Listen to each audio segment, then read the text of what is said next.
Has anything actually changed? I mean, is he really likely to go, do you think?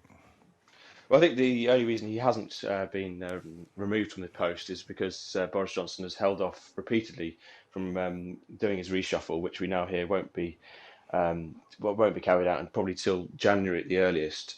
The pandemic has repeatedly sort of delayed that, I think. So I think all the people we talk to in the government, in the party, point towards him losing his job. But I mean, in another 6 months, who knows what might happen? He might become the star of the government. Who knows?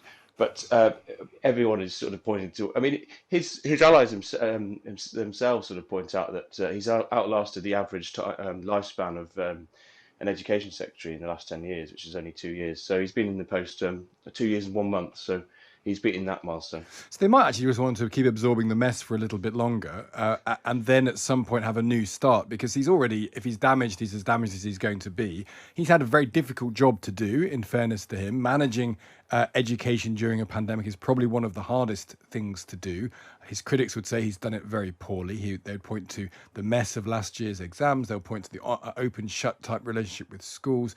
They may even say that I just wonder whether this set of exam results and how the results have been conducted is bad enough to force him out. And what you're saying, probably not quite yet.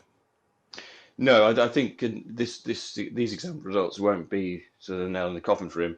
I think it'll. I think when Boris Johnson comes down to a wider reshuffle, I think Gavin Williamson, everyone expects him to be the first off the list of cabinet ministers. It's a question then of whether he's removed from the cabinet altogether, or he's given a demotion. And Gavin Williamson, we hear, has been briefing colleagues that he knows where the bodies lie, from being chief whip and then leading Boris Johnson's leadership campaign, as a sort of veiled threat that he would be a very dangerous person to have on the backbenches.